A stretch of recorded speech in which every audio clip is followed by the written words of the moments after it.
তাপমাত্রা 10 ডিগ্রি, চারদিকে বরফের স্তর আর তার মাঝেই ঘুটঘুটে অন্ধকার। ইউক্রেন এখন এক বিভীষিকাময় পরিস্থিতির মুখোমুখি। শুক্রবার রাত থেকে শনিবার সকাল পর্যন্ত রাশিয়ার ধারাবাহিক ক্ষেপণাস্ত্র ও ড্রোন হামলায় কেঁপে উঠেছে পুরো ইউক্রেন। হাড়কাঁপানো শীতের রাতে রাশিয়ার এই পরিকল্পিত বিমান হামলায় ইউক্রেনের বিদ্যুৎ ও তাপ সরবরাহ ব্যবস্থা তাসের ঘরের মতো ভেঙে পড়েছে। পরিস্থিতির ভয়াবহতা তুলে ধরে উপপ্রধানমন্ত্রী ওলেক্সি কুলেবা জানিয়েছেন, কিয়েভ ও চেরনিহিভ অঞ্চল মিলিয়ে প্রায় 12 লাখ ঘরবাড়ি এখন পুরোপুরি বিদ্যুৎ বিচ্ছিন্ন। রাজধানীর প্রায় 3,500 ভবনে তাপ সরবরাহ বন্ধ হয়ে যাওয়ায় ঘরগুলো এখন বরফ শীতল গুহায় পরিণত হয়েছে।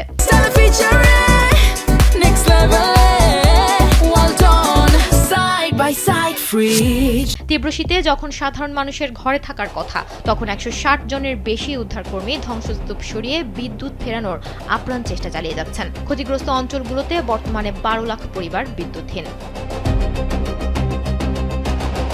সবচেয়ে আশ্চর্যের বিষয় হলো, এই ভয়াবহ হামলাটি এমন এক সময় চালানো হয়েছে যখন মার্কিন মধ্যস্থতায় সংযুক্ত আরব আমিরাতে রাশিয়া ও ইউক্রেনের মধ্যে শান্তি আলোচনা চলছে। কিন্তু আলোচনার দ্বিতীয় দিনেও যখন কোনো সমাধানের পথ মিলছে না, ঠিক তখনই পুতিন সরকার এই জ্বালানি যুদ্ধ শুরু করে আলোচনার টেবিলে নিজেদের পাল্লা ভারী করতে চাইছে বলে মনে করছেন বিশেষজ্ঞরা। ইউক্রেনের প্রধানমন্ত্রী ইউলিয়া সেরিডেনকো জানিয়েছেন, সরকার বর্তমানে বিকল্প উপায়ে বিদ্যুৎ আমদানির প্রক্রিয়া শুরু করেছে। অন্যদিকে কিয়েভের মেয়র ভিটালি ক্লিটসকো জানিয়েছেন, রাজধানীর ক্ষতিগ্রস্ত এলাকায় বাসিন্দাদের জন্য 24 ঘণ্টা খোলা আশ্রয়কেন্দ্র খোলা হয়েছে। দুর্গতদের জন্য গরম খাবার ও প্রয়োজনীয় ওষুধের ব্যবস্থাও করা হয়েছে।